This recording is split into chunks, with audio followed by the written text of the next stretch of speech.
ज्यादा समय। बताइए आपके देखते देखते कितने रोडपति करोड़पति बन गए और कितने करोड़पति रोडपति हो गए। तो ये लक्ष्मी चंचल है, कभी किसी के पास टिकी नहीं है। टिकी हो तो मुझे बताओ। टिकी है 10 साल 20 साल 25 साल 50, बस तख्ता उलट पलट जाता है ना लोगों का। जो कंगाल थे माला माल हो गए, जो माला माल थे वो कंगाल हो गए। क्या से क्या हो गए देखते देखते। तो क्या से क्या हो गए आदमी देखते देखते। इसलिए आप अपने आप को धन से इससे तुलना ना करो अपनी। हम मेरी मां धन से नहीं, हम शांति से तुलना करें। शांति कहां से है? धन से। धन से शांति है। यदि धन से शांति है तो जिनके पास ज्यादा पैसे हैं वो शांत होने चाहिए, पर आज वही लोग ज्यादा परेशान हैं जिनके पास ज्यादा धन है। शांति चाहिए। आप बताइए मुझे, आपसे मैं पूछ रहा हूं, आपको धन चाहिए कि शांति चाहिए? क्या मेरी मां, क्या आज बड़े बड़े धनी लोगों को शांति है? नहीं। शांति चाहिए तो धन से नहीं, संतोष से मिलेगी। संतोष से मिलेगी, संतोष चाहिए। हम ये नहीं कहते काम मत करो, काम खूब करो, पैसा खूब कमाओ, इज्जत कमाओ, खूब धन कमाओ, लेकिन जो कमाओ उसमें संतोष रखो। लाख रुपए कमा रहे हो महीने का, उसमें खुश रहो कि भाई हम बहुत कमा रहे हैं। 10,000 कमा रहे हो महीने का, खुश रहो हम बहुत कमा रहे हैं। कोशिश करो कि आप ज्यादा कमा सकें, मेहनत करो। लेकिन आप टेंशन पाल लेंगे, मेरा पड़ोसी 10 लाख महीना कमाता और मैं सिर्फ 50,000, इससे आपकी टेंशन तो बढ़ेगी, चिंताएं तो बढ़ेंगी। जो आपको सुख है वो भी नष्ट हो जाएगा, आपके जीवन में आग लग जाएगी। काम करिए, मेहनत करिए। कंपटीशन का जमाना है, निकालिए अपने आप को आगे, परंतु टेंशन लेकर नहीं।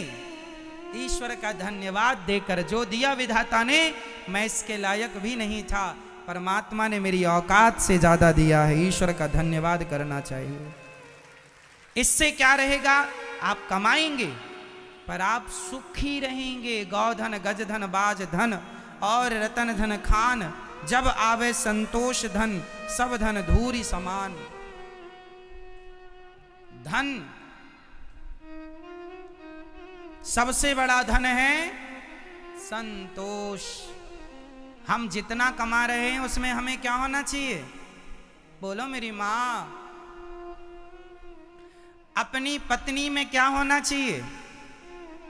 अब खुद की पत्नी है और पड़ोसन को देखे तो क्या होगा? आग लगेगी इसकी गृहस्थी में। क्यों जी? इसलिए अपनी पत्नी में संतोष, अपने पति में संतोष, अपने बच्चों में संतोष, अपनी कमाई में संतोष। ये जो संतोष का फॉर्मूला है ना, ये हर जगह लगेगा। क्यों लगेगा या नहीं? बोलो मेरी मां। सिर ओ मैया सो गई, लोरी सुना देंगे आपको हम, यदि आपको नींद आवे तो। बताइए क्या चाहिए जीवन में? जोर से और जोर से। किसमें संतोष? अपनी इनकम में, अपने धन में। हमारा महल है या हमारी घास की झोपड़ी है, हमें दोनों में जो विधाता ने दिया उसमें मेहनत करो, कर्म करो कि आपकी झोपड़ी से महल बन जाए। मेहनत करना है, परंतु जो है उसमें अभी वर्तमान में क्या रखना? क्या? जोर से। किसमें संतोष? अपनी कमाई में, अपने बिजनेस में, अपने व्यापार में क्या रखना है? संतोष। अपनी पत्नी में क्या रखना है? आपकी पत्नी जरा सांवली है और आपने देखा पड़ोसी की पत्नी तो बड़ी गोरी है, फिर इसलिए अपनी पत्नी में क्या रखो? आपकी पत्नी इस धरती की सबसे अच्छी स्त्री है, आपका पति इस धरती का सबसे अच्छा पति है और आपका पुत्र इस धरती का सबसे अच्छा पुत्र है। आपका परिवार इस धरती का सबसे अच्छा परिवार है। आपकी माँ, आपका पिता, आपके ससुर, आपकी सास, आपकी अपने इस धरती के सबसे अच्छे अपने हैं। और अपनों के संग संतोष के साथ जिंदगी जियोगे तो जितना जियोगे हंसते मुस्कुराते जियोगे, खुशहाल जिंदगी जियोगे। यदि कहीं असंतोष आ गया, आग लग जाएगी जीवन में। क्या लगेगी? समझ रही हो मेरी मां? हाँ, क्या रखो मेरी मां? संतोष। एक मैया रोने लगी, महाराज मेरी तो आंखें खराब हो रही हैं, कुछ दिखता ही नहीं। हाँ, एक में तो बिल्कुल नहीं दिखता, दूसरे में दिखता महाराज, एक में नहीं दिखता। अरे जिसमें नहीं दिखता उसको जाने दो, उसका समय पूरा हो गया। जिससे दिख रहा उससे देख के खुश रहो, संतोष रखो। दिख रहा है ठीक है, उनसे अच्छे हो जिनको कुछ भी नहीं दिख रहा, उनसे अच्छे हो जिनको कुछ भी नहीं दिख रहा है। खुश रहने के लिए ना पॉजिटिविटी चाहिए, सकारात्मकता चाहिए। खुश रहने के लिए क्या चाहिए? सकारात्मकता, अच्छे विचार चाहिए, पॉजिटिव थिंकिंग चाहिए। इसलिए पॉजिटिव रहा करो। हम जैसे हैं अच्छे हैं, विधाता ने जैसा बनाया बहुत अच्छा बनाया। विश्वास भगवान पे हो, यही मनुष्य का क्या है? धर्म है। मनुष्य का धर्म है सदा सत्य बोलना, सत्य के राह पर चलना। एक राजा है, एक राजा थे, उनका नाम था मोरध्वज। मोरध्वज नाम के एक राजा थे, बड़े दानी थे। जो भी उन्हें कहे कोई कि हमें ये चाहिए तुरंत देते थे। दानवीरों में उनका नाम शीर्ष पर था, उनसे बड़ा कोई दानी नहीं। एक बार भगवान श्री कृष्ण प्रशंसा करने लगे भरी सभा में पांडवों के बीच कि मोरध्वज जैसा कोई दानी नहीं है। अर्जुन ने कहा प्रभु मुझे जरा सा डाउट है, क्या संदेह है? बोले मोरध्वज तो मैं सुना तक नहीं कि ये आदमी कौन है मोरध्वज नाम का। सुनो मैं सुनाता हूं। भगवान बोले मेरा भक्त है मोरध्वज, नर्मदा के किनारे रहता है, बहुत बड़ा दानी है और मुझसे अत्यधिक प्रेम करता है। अर्जुन बोले प्रभु एक बार मैं परीक्षा लेना चाहूंगा कि क्या मेरे भैया युधिष्ठिर से भी बड़ा धर्मात्मा है? क्या उनसे भी बड़ा धर्मज्ञ है? चलो परीक्षा लेने चलते हैं। दोनों परीक्षा लेने गए, अर्जुन और भगवान श्री कृष्ण। तीसरे यमराज को बुलाया, तीनों ने रूप बदल लिया। अर्जुन और श्री कृष्ण ब्राह्मण बन गए, यमराज को शेर, बूढ़ा सा शेर बना के ले आए और पहुंच गए मोरध्वज के द्वार पर। भिक्षाम देही, हे राजन हमें भिक्षा दीजिए।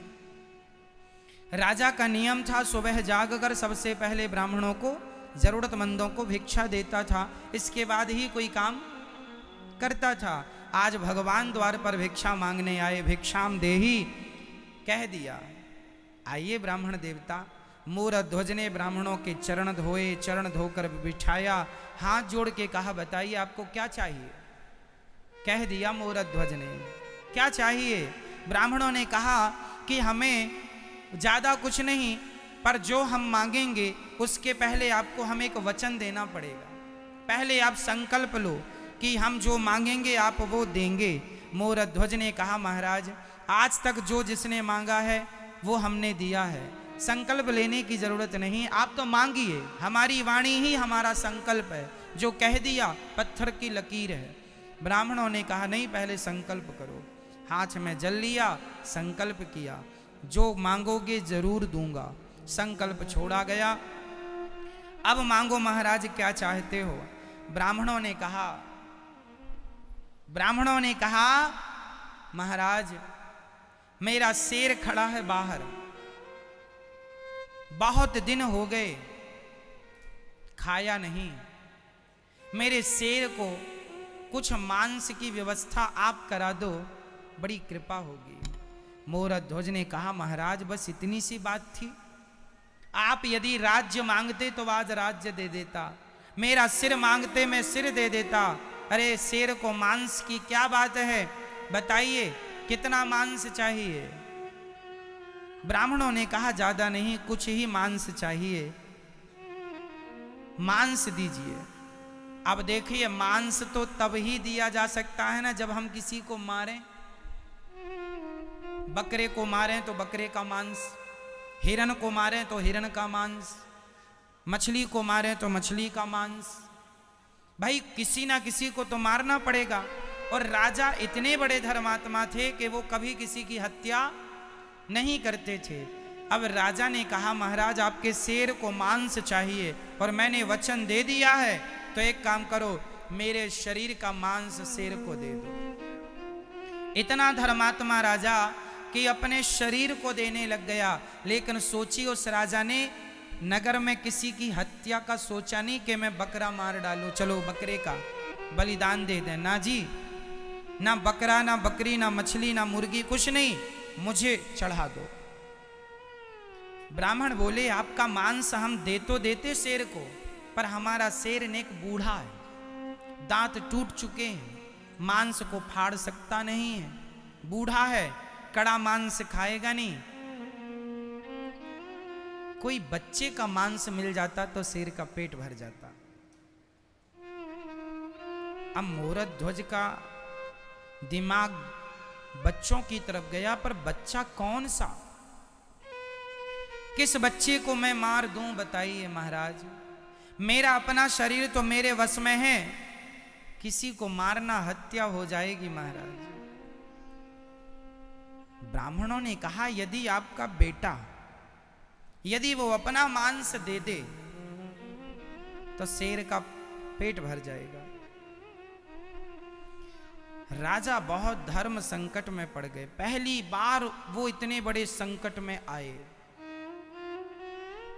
संकट ये है कि यदि शेर को मांस नहीं देते तो बोल करके मुकर जाने का पाप लगेगा कि कह के आप पलट गए, और यदि बच्चे को देते हैं तो बच्चे को मारने बाल हत्या लगेगी। हत्या तो लगेगी, हमने किसी को पकड़ के अपने धर्म के लिए जबरदस्ती मार दिया थी तो हत्या ही है, हत्या लगेगी। मतलब दोनों तरफ से अब पाप है। और मैं आपसे कह चुका हूं कि जब आप लोग कभी किसी ऐसे धर्म संकट में पड़े तो तुरंत भगवान से कहना चाहिए हे प्रभु आप ही हमें इस धर्म संकट से बाहर करिए, हम में अब कोई बुद्धि नहीं है, हमारी कोई गति नहीं है, हे नाथ आप हमारी रक्षा करो। जब तुझसे ना सुलझें तेरे उलझे हुए धंधे, तो भगवान के इंसाफ पे छोड़ दे ए बंदे, वही तेरी मुश्किल आसान करेगा, जो तू ना कर सका वो भगवान करेगा। इसलिए अब सब भगवान पर छोड़ दो। किस पर छोड़ दो? सब भगवान पर छोड़ दो, जो करेंगे बहुत अच्छा करेंगे, आपको परेशान होने की जरूरत। अब मोरध्वज ने भगवान से प्रार्थना की, हे विधाता यदि मैं आपके चरणों का सच्चा दास हूं, सेवक हूं, किंकर हूं, तो आज मुझे इस धर्म संकट से बचाओ। तभी मोरध्वज का बेटा, नाम है ताम्रध्वज, मोरध्वज के पुत्र का नाम क्या है? ताम्रध्वज। तुरंत दौड़ा दौड़ा आया, पिताजी पिताजी मैं तैयार हूं। बेटे पुत्र किसके लिए तैयार हो, क्या कहना चाह रहे हो? ताम्रध्वज ने कहा पिताजी आप धर्म संकट में हैं और पुत्र का धर्म है कि वो अपने पिता को धर्म संकट से बाहर कर दे। पिता का संकट कौन दूर करता है? कौन? पुत्र। पिता का संकट कौन दूर करेगा? जो पुत्र अपने पिता का संकट दूर ना किया वो कैसा पुत्र। इसलिए मैं आपके संकट को दूर करूंगा पिताजी, आप मेरा मांस शेर को दीजिए, आपको कोई हत्या नहीं लगेगी। मैं अपनी स्वेच्छा से, एक पुत्र का धर्म है कि वो पिता के धर्म की रक्षा करे। पिता यदि कहीं उलझ गया है अपने वचनों में तो वहां पुत्र को साथ देना धर्म है ना पिता का। आप मेरा बलिदान दीजिए। ब्राह्मणों ने कहा ये बच्चे का मांस चल जाएगा, पर हमारा शेर बूढ़ा है, इसलिए इसको फाड़ के और इसके टुकड़े टुकड़े करके आपको ही शेर को डालना पड़ेगा। शेर को बेटा मांस देना यहां तक तो सही था, पर अब बेटे को आप ही फाड़ो, चीरो। आरा बुलाया गया। आरा मतलब लकड़ी काटने वाला आरा। कौन फाड़ेगा? राजन आप फाड़ोगे, आप और आपकी पत्नी। अब सोचिए कि राजा मोरध्वज और उनकी पत्नी खड़ी हैं आरा लेकर और उनका बेटा बीच में। फाड़ना किसे है? किसी लकड़ी को नहीं, खुद के पुत्र को फाड़ना। राजा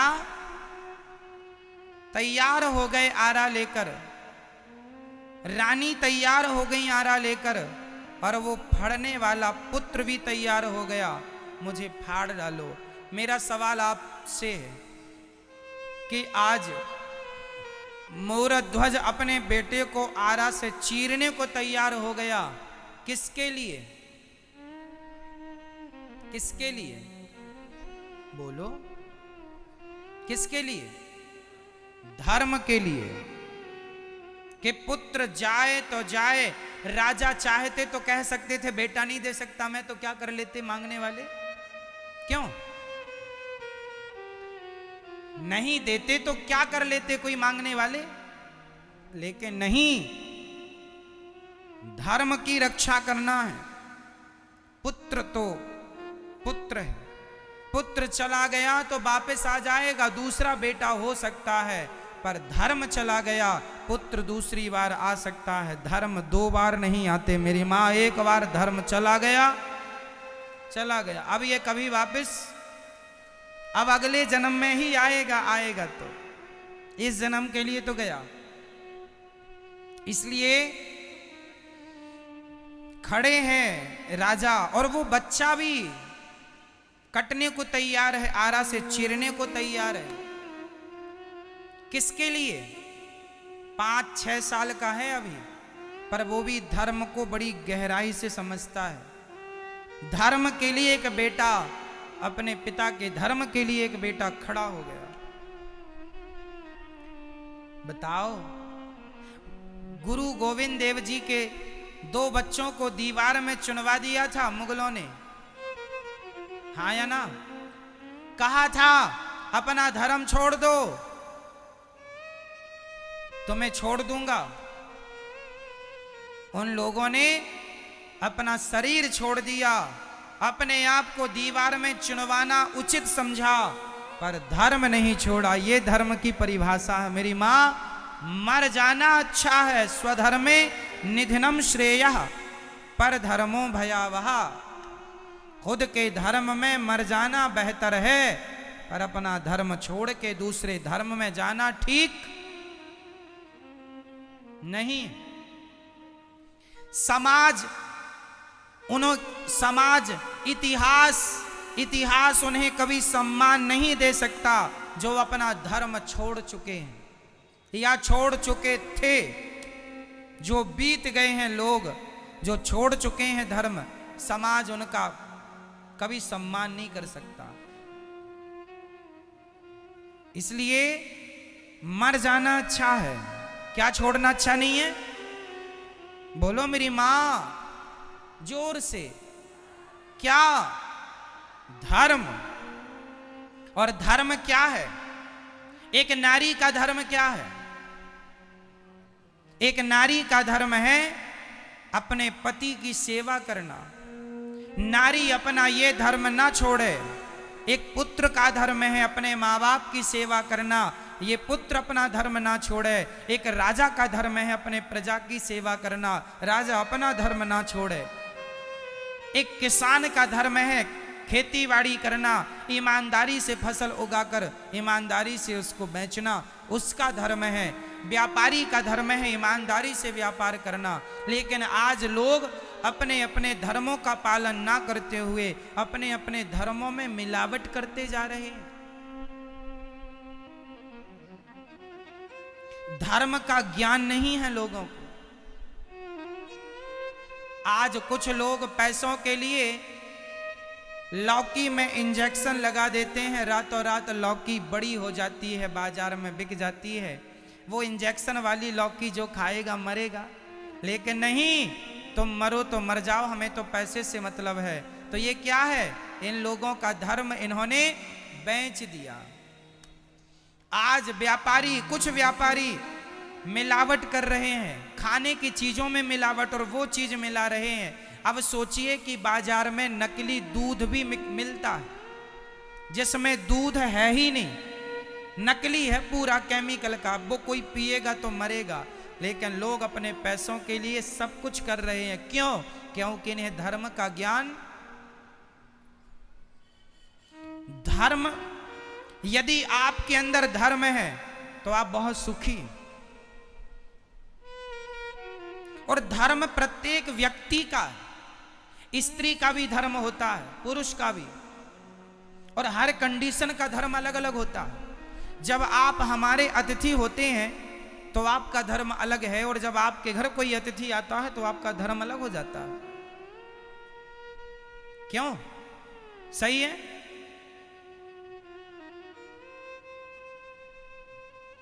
बहुत डीपली है धर्म। धर्म की बातें सोचिए। पति और पत्नी संग में रहें, प्रेम से रहें, उनका वही धर्म है। पर पति पत्नी जैसा प्रेम करते हैं, यदि वैसा प्रेम कोई भाई बहन करने लग जाए तो वो वही पाप हो जाएगा। क्यों? पति पत्नी के बीच में जो प्रेम है वो प्रेम पूजा है, पर वही प्रेम यदि भाई बहन में हो जाए तो पाप है। हाँ या ना? मतलब देखिए, धर्म किसके साथ क्या धर्म है ये कौन बताएगा? मैं किसके साथ कैसे रहूंगा ये कौन बताएगा? ये धर्म बताता है। इसलिए आज सबको धर्म का ज्ञान होना चाहिए। धर्म ही बताता है कि पति के संग क्या धर्म है एक पत्नी का, और भाई के संग क्या धर्म है एक बहन का, और बहन के संग क्या धर्म है एक भाई का, एक माँ के संग क्या धर्म है बेटे का, और बेटे के संग क्या धर्म है माँ का। ये कौन बताएगा? धर्म। इसलिए पग पग में धर्म चाहिए। इसलिए धर्म को समझो। धर्म केवल ये नहीं है कि आप बड़े धर्ममाला कंठी पहन लिया हो गए धर्मात्मा। क्यों? आजकल लोग धर्म इसी को मानते हैं, तिलक लगा लिया, माला पहन लिया, अरे बड़े धर्मात्मा। नहीं जी, ये धर्म नहीं है। यहां जितनी मेरी बहनें बैठी हैं, आप मानो ना मानो, आप सब धर्म की बेड़ियों में बंधी हुई हो। हाँ या ना? आप जो बातें अपने पति से करती हो वो बातें अपने भाई से नहीं करती हो। हाँ या ना? क्यों नहीं करती हो? उत्तर दीजिए। क्योंकि आप भी एक धर्म की बेड़ियों में, आप जबकि भले अंगूठा छाप हो, लेकिन आप अंगूठा छाप हैं, फिर भी आपको इतना ज्ञान है कि कौन सी बात पति से करनी है और कौन सी बात भाई से नहीं करनी। हाँ, या इसका ज्ञान किसने कराया आपको? किसने कराया? बोलो। धर्म ने। यही धर्म है। कुल मिला के यदि मुझे अपने धर्म का ज्ञान है तो मैं कभी रास्ता नहीं भटक सकता। आपको अपने धर्म का ज्ञान है तो आप कभी रास्ता नहीं भटक सकते। इसलिए प्रत्येक स्त्री को और प्रत्येक पुरुष को अपने अपने धर्म का क्या होना चाहिए? स्वल्पमप्यस्य धर्मस्य त्रायते महतो भयात्। ज्यादा नहीं, इतना भी तुम्हें धर्म का ज्ञान होगा तो वही धर्म तुम्हें भवसागर से पार लगा देगा। धर्मो रक्षति रक्षिता। जो धर्म की रक्षा करता है धर्म उसकी रक्षा करता है। इसलिए धर्ममय जीवन जिया करो। नारी का धर्म है पति से प्रेम करना, पति से ही करना, पड़ोसी से नहीं। यदि तुमने पड़ोसी से किया तुमने पाप किया और पाप का दंड तुम्हें मिलेगा मिलेगा मिलेगा। ना ब्रह्मा टालेंगे, ना विष्णु टालेंगे, ना शिव टालेंगे। मिलेगा मतलब मिलेगा। क्या माता सीता को उनके कर्मों का दंड नहीं मिला? क्या भीष्म पितामह को उनके कर्मों का दंड नहीं मिला? क्या रावण को उसके कर्म का दंड नहीं मिला? मिला। तो तुम्हें और हमें क्यों नहीं मिलेगा? मिलेगा। देर कितनी लगेगी ये विधाता जानते हैं। तुमने कोई पाप किया है, तुमने अपराध किया है, उसका दंड तुम्हें मिलेगा। और तुमने कोई अच्छा कर्म किया है, धर्ममय कर्म किया, उसका भी फल तुम्हें मिलेगा। तुमने 1 रुपए भी दान दिया है, 1 रोटी भी दान दी है, रोटी का 1 निवाला भी दान दिया है, चावल का 1 दाना भी दान दिया है, उसका भी फल मिलेगा मिलेगा मिलेगा। ना ब्रह्मा, ना विष्णु, ना महेश कोई काट नहीं सकता। ना तुम्हारे पापों को कोई काटने आएगा, ना तुम्हारे पुण्यों को कोई काटने आएगा। तुम्हारे पाप और पुण्य का फल ही तुम्हें भोगना पड़ेगा। अच्छे का अच्छा, बुरे का बुरा।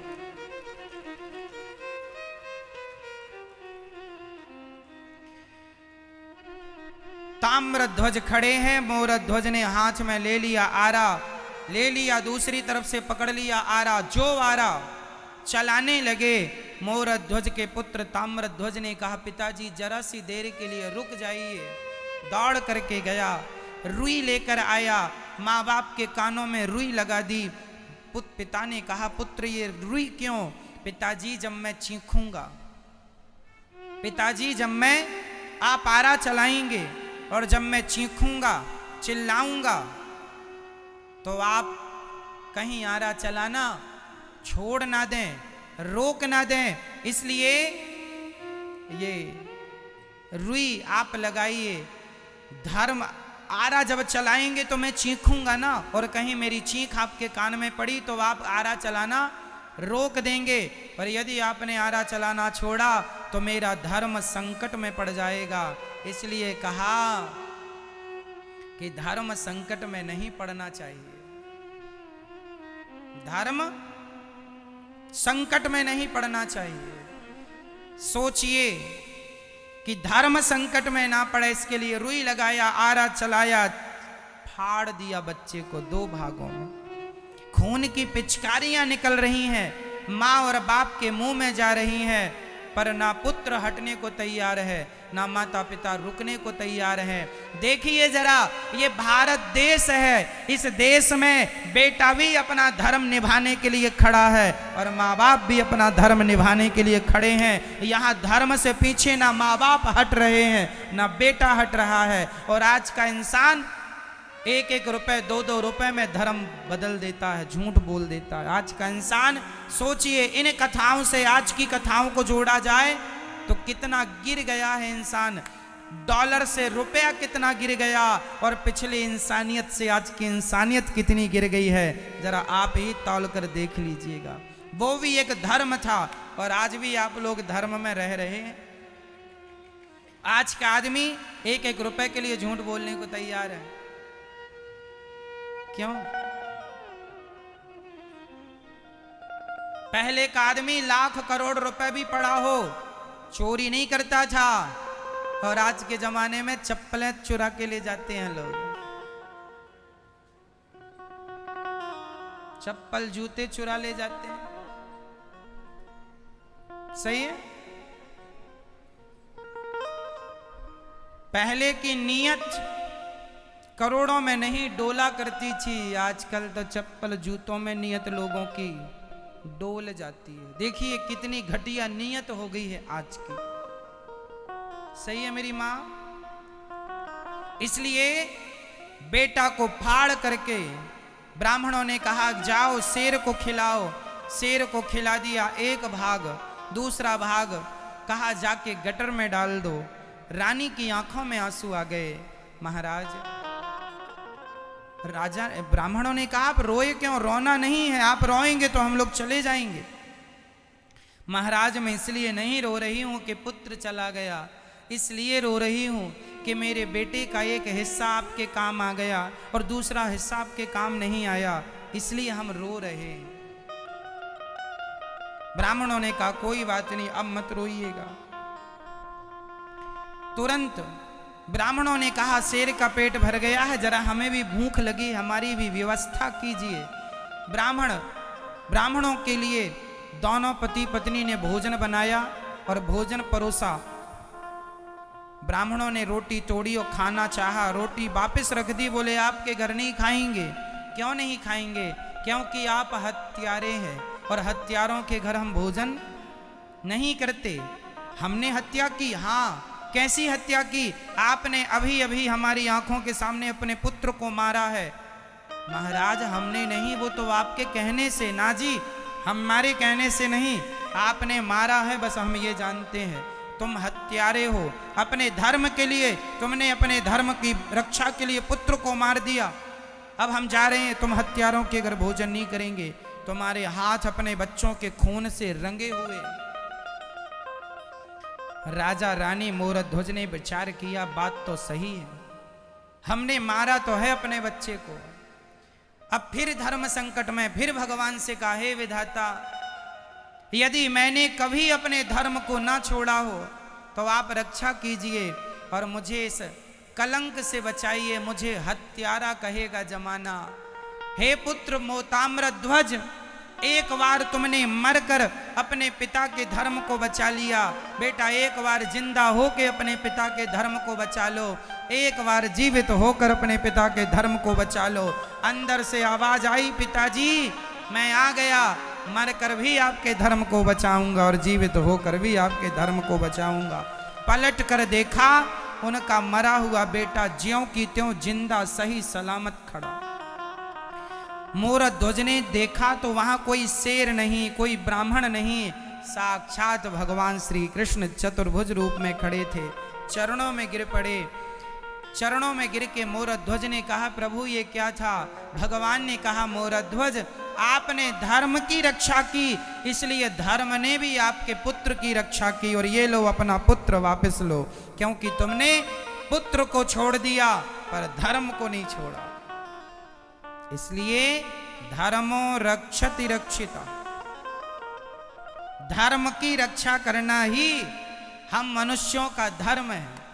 इसलिए प्राण जाए पर धर्म न जाए, प्राण जाए पर वचन न जाए। वचन मीन्स धर्म, वचन गए तो धर्म भी गया।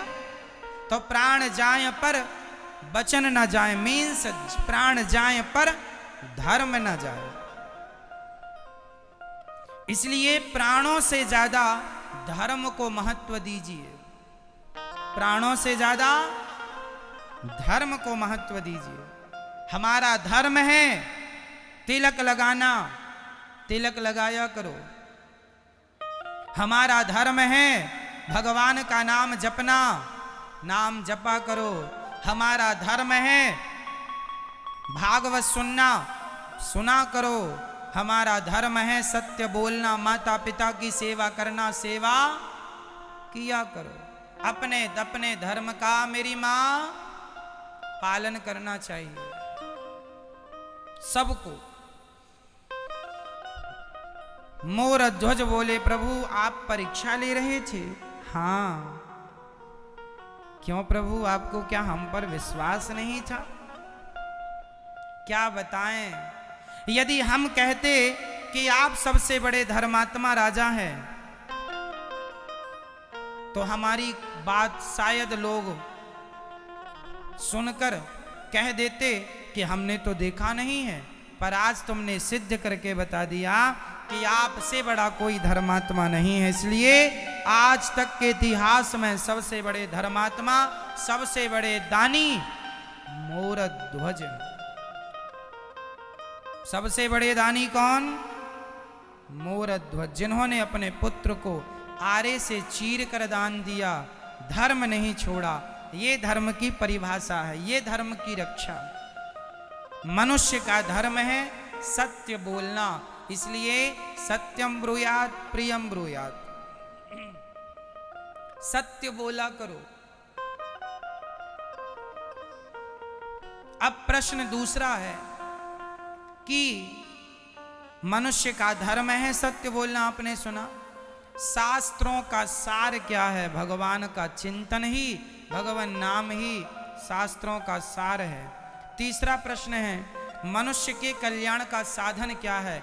इस कलियुग में यदि अपना कल्याण चाहते हो, एक ही साधन है, केवल श्रीमद् भागवत की कथा। इसलिए अभी 9 मई से भागवत जी की पोथी पाठ यहाँ बैठने जा रही हैं। आप लोग भी भागवत जी अपने पोथी पाठ अपने पूर्वजों के लिए, अपने कल्याणार्थ आप लोग करा सकते हैं। प्रश्न है कि भगवान के अवतार कितने हैं? 24 अवतार। ईश्वर सगुण है या निर्गुण है? दोनों हैं, वो सगुण भी हैं और निर्गुण भी हैं। धर्म किसकी शरण में गया? सत्य की शरण में गया। एक बार व्यास जी 17 पुराण लिखने के बाद उदास थे। 17 पुराण लिखने पर भी व्यास जी उदास थे। वेद व्यास जी उदास हैं। क्यों उदास हैं? शांति नहीं। तब नारद जी आए, नारायण नारायण। अरे महाराज आप बड़े उदास हैं। क्या बताऊं, 17 पुराण लिख दिया पर उदासी नहीं जा रही है। तो कैसे जाएगी उदासी? नारद जी ने कहा आप श्रीमद् भागवत की कथा भागवत लिखो। 17 पुराण लिख दिए। 18वां पुराण श्रीमद् भागवत महापुराण व्यास जी ने लिखा। नारद जी ने कहा मैं दासी पुत्र था, भगवान की कृपा से ब्रह्मा पुत्र हो गया। ये भगवान की बड़ी कृपा है, ये भगवान की बड़ी कृपा है। और मैंने विश्वास के साथ जब भगवान का नाम जपा तो भगवान, मैं दासी पुत्र था, विश्वास भगवान पर था, श्रद्धा थी, ब्रह्मा पुत्र बन गया।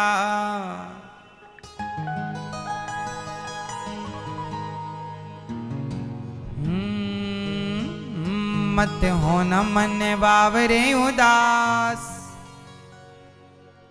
ये सांवरा जरूर आएगा।